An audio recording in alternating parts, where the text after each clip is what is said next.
Hello दोस्तों, नमस्कार। स्वागत है आपका हमारे चैनल में। हमारे चैनल को सब्सक्राइब करें और घंटी के आइकॉन को ज़रूर दबाएं। दोस्तों, 4 जुलाई एकादशी को भगवान विष्णु का शयनकाल शुरू हो रहा है। इस दिन यह एक उपाय करने से आपके घर में हर समय सुख समृद्धि रहेगी और पैसों की बरसात होने लगेगी। दोस्तों, आषाढ़ शुक्ल पक्ष की एकादशी को देवशयनी एकादशी कहते हैं।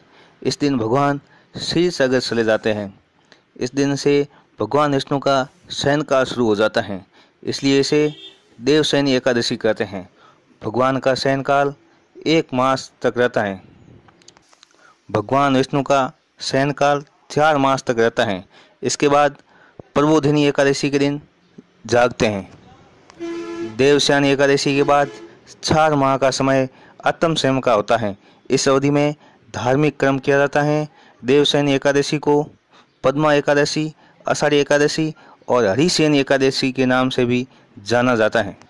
देवशयनी एकादशी के दिन सुबह जल्दी स्नान वगैरह करने के बाद एक कंबल के आसन पर बैठकर यह एकादशी की व्रत कथा पढ़ें, जिससे आपके सभी मनोकामनाएं पल भर में ही पूरी हो जाएगी और भगवान विष्णु और माँ लक्ष्मी का आपके ऊपर हमेशा आशीर्वाद बना रहेगा।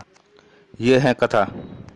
दोस्तों, सूर्य वंश में मानधाता नामक प्रसिद्ध सत्यवादी राजा अयोध्यापुरी में राज करता था। एक समय उसके राज्य में अकाल पड़ गया। प्रजा दुखी रहने लगी। हवन आदि शुभ कार्य बंद हो गए। राजा को कष्ट हुआ।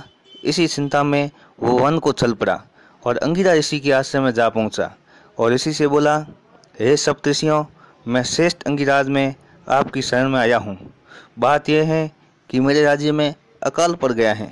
मैंने अपने जीवन में किसी प्रकार का कोई पाप नहीं किया।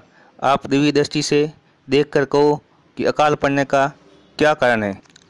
अंगिरा ऋषि बोले, सतयुग में ब्राह्मणों का वेद पढ़ना और तपस्या करना धर्म है, परंतु आपके राज्य में आजकल एक शूद्र तपस्या कर रहा है।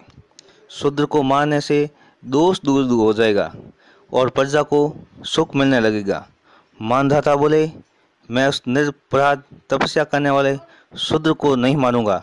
आप इस कष्ट से छूटने का कोई और सुगम उपाय बताइए। ऋषि बोले कि मैं सुगम उपाय करता हूँ।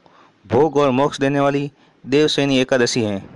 इसका विधिपूर्वक व्रत करो। उसके प्रभाव से चतुर्मास तक वर्षा होती है। ये एकादशी का व्रत सिद्धियों को देने वाला है और उपद्रव को शांत करने वाला है। मुनि की शिक्षा से मानधाता ने प्रजा सहित पद्मा एकादशी का व्रत किया और कष्ट से छूट गया। इसका मातम पढ़ने या सुनने से अकाल मृत्यु के भय दूर हो जाते हैं। एकादशी के दिन तुलसी का बीज पृथ्वी या गमले में बढ़ जाए तो महापुण्य होता है। तुलसी के वमन से यमदूत भय खाते हैं। जिसकी कंठ तुलसी माला से सुशोभित हो, उसका जीवन धन्य समझना चाहिए। दोस्तों, एक बात का विशेष ध्यान रखें।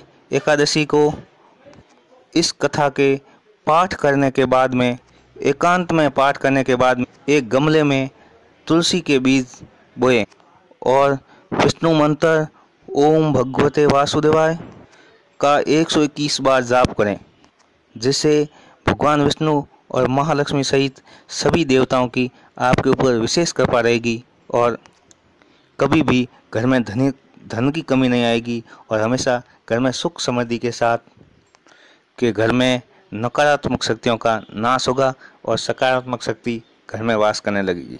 दोस्तों, अगर आपको हमारा ये वीडियो पसंद आया हो तो हमारे चैनल को सब्सक्राइब ज़रूर करें। धन्यवाद।